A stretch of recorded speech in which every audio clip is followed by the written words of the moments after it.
Hello Team Cayote family, and welcome to the second episode of our brand new Team Cayote Power Lab. In the very first episode we have introduced this 2-Force X5 charger here from Team Cayote, and in the next episode we will talk about proper battery charging. So you will get to know all the information about the charging process, which amps you should choose, how you should handle the batteries before the run, after the run, and all these things. But in today's second episode we are talking a little bit about Lipo batteries in general, about the batteries we are offering from Team Cayote, and how to select the perfect battery for your racing class, for the track you're racing on, and for your general desires in the world of RC racing. Many things which are interesting, so let's get it started.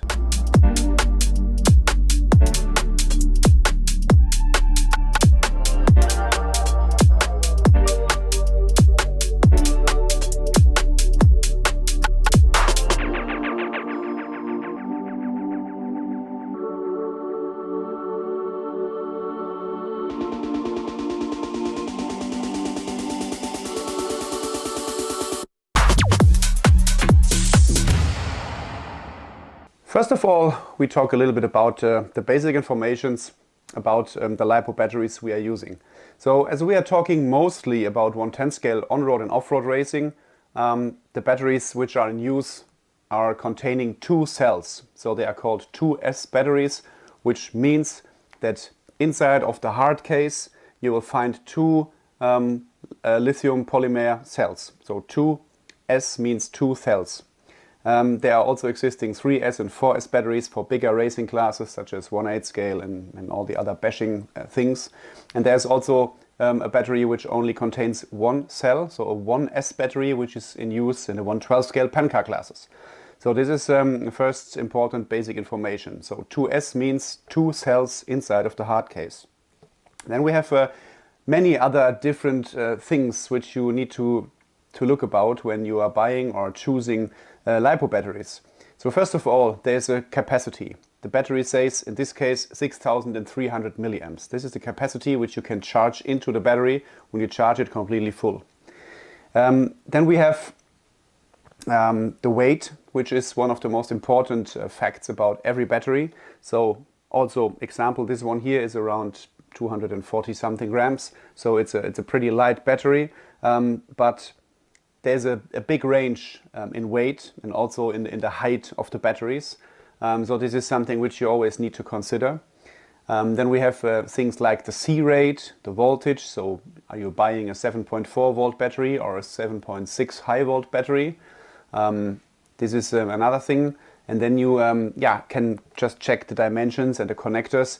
Nowadays all the modern batteries, they are having 5mm gold connectors. So it is here also at Team Cayote we are using these connectors. They are the perfect solution for the high power which is coming out of the battery into your speed controller and into your motor, and then gets transferred into the wheels on track.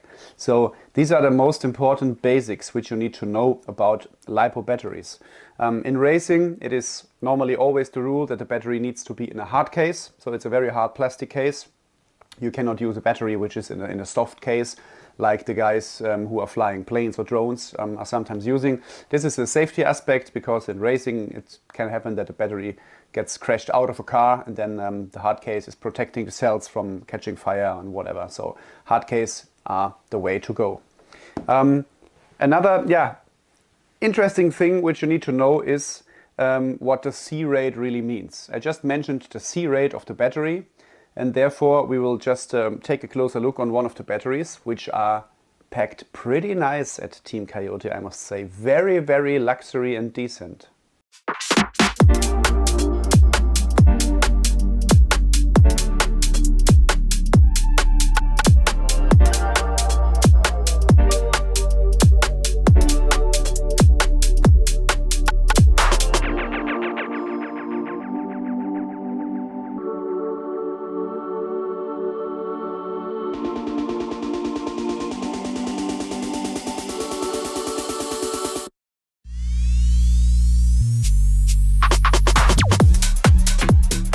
Yeah, you can see that there's everything inside of each Team Cayote battery box which you need to get it going. But what's behind the C rate? So the C rate is always printed onto the sticker of the battery. And in this case, it's 145C for my 6300 battery, which I have here in my hands. This means that this battery can deliver for a short time 145 times its capacity. So 145 times 6300 milliamps. I've just calculated this and it is more than 900 amps for a short term and a peak. So these batteries, they can really deliver a lot of power. But on the other side, don't make yourself crazy about the C rate, because when you compare batteries with other manufacturers, you will find higher numbers, you will find lower numbers. But in the end, it is very hard to only judge a battery by the C rate, because, as I also mentioned before, we are talking about the weight, the height, the capacity and all these things. So in the next step, we will talk about how to select the best battery for the racing class you are doing at your next race. No matter if you're racing on-road or off-road, it is not easy to select the correct batteries. So there are some things which you need to know. First of all, we have 3 different versions of batteries. We have the regular size stick packs. Then we have shorter ones, which are also called shorty batteries. And then we have a battery which is in between, which is called mid-size battery pack. They are mostly in use in off-road classes. But in general, Team Cayote is offering you 6 different stick packs at the moment, from 9200 all the way down to 5300 milliamps. And the weight is between 325 grams and 197 grams. You can see it's a big range where you can select from. The same is for the shorty batteries. We have 5 shorties at the moment, from 3900 milliamps all the way up to 6500. And the range in case of the weight is between 149 grams to 230 grams, I think. So don't check the numbers in detail, but this is the pure range we have. So it is like, you know, you can get whatever you need. And when you are a racer, you always want everything. You want the maximum power, the best punch, the best runtime, the flattest battery, the lightest battery. So it is something a racer wants, which is maybe almost not existing. So it's always a compromise between losing a little bit of capacity because you want to have a light battery, or going a little bit upwards with the weight because you need more capacity and all these things. So in the end, you always need to choose a battery which is as light as possible, but which delivers you the power you need for the race on your track. What we don't like is when a battery is fading at the end of the run. So when the power drops in the last minute or in the last 30 seconds, this is something nobody wants to discover, especially not in a race, because most races, they are decided in, let's say, these last 60 seconds. So you need a battery which is stable over the full runtime. And therefore, it is important that you don't choose a battery which is too small for the motor you're using and for the track you are running on. So just for example, at the TITC in Bangkok in Thailand, the biggest touring car race in Asia, it is so demanding. It is very hot. The track is super fast. So the racers, they need a lot of power coming out of their batteries. And our drivers there in modified, they used the 6300 or the 6800 milliamp battery. This was the perfect compromise. In the stock class, I think most of our guys, they used the 7000 milliamp pack. And now when you are running on even bigger tracks, where you have a super long straight and a lot of full power passages on the track, there is also a very good option to use the 9200 or the 8700 pack. So it is always a compromise between the best possible weight balance in your car or the maximum punch. Personally, I always was going for the better balance. So when the car is balanced perfectly left to right and it feels so good in every lap, for my racing, it always was better to maybe go with the battery which is a little bit lighter or better for the weight balance, and maybe loses a little bit of punch at the end of the run.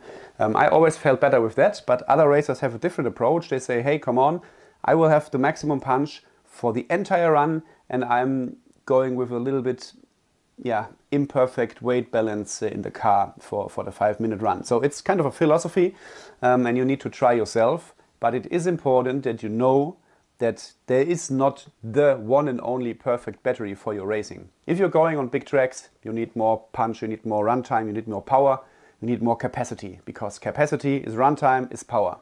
And on the other side, when you're running on a small carpet track or also on a small outdoor track, you can go with the battery as light as possible until you notice that your power will drop at the end of the run.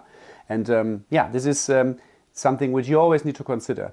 Because if you are using a very lightweight battery in your car and you are maybe underweight, then you can use the weight wherever you need in the car. So you save the weight on the battery, but then you can place it wherever you like. And even if you only put a steel plate or a tungsten weight plate under the battery, this lowers the center of gravity in your car.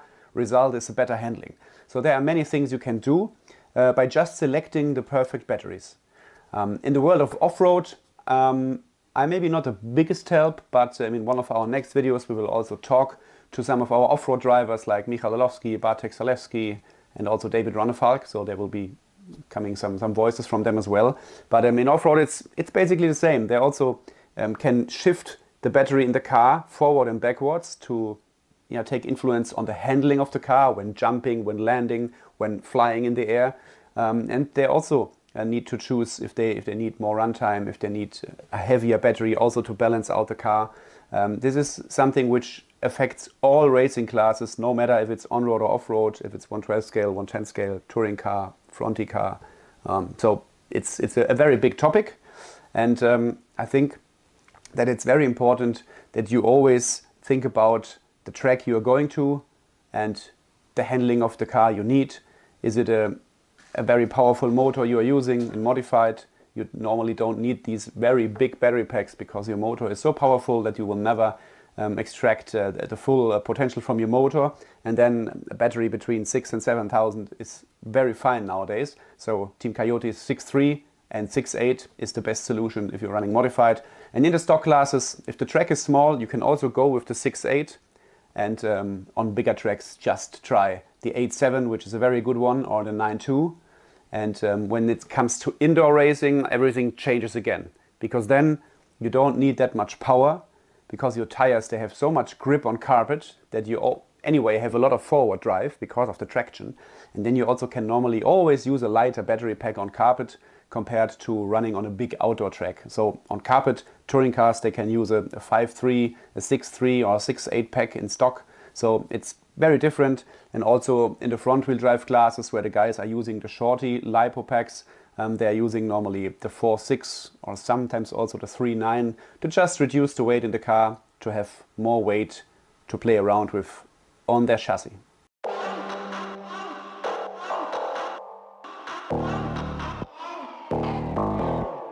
Okay, Team Coyote family, what have we learned today? There are many facts and data you will find when you check for your Lipo batteries. Capacity, weight, dimensions, height of the battery, the C rate, all these things. Think about the selection of your batteries quite ahead of your next race or of your next practice day. And whenever you need new batteries, consider that Team Coyote will give you the power to win. And if you have any questions about Lipo batteries, just put them in the comments here below our video. And in the next episode, we will talk about the charging process. We will just switch on the charger again, put the batteries on, and then we talk about some tips and tricks you can use to get even more performance out of your battery, to store it in the correct way, and to not make any stupid mistakes while using your very powerful Team Coyote batteries here on the 2X5 charger from Team Coyote. Thanks for watching this second episode of the Team Coyote Power Lab. The video was a bit shorter today, but that doesn't matter. I hope that you enjoyed it as much as I enjoyed making it for you. We see us in the next one, and stay tuned for more.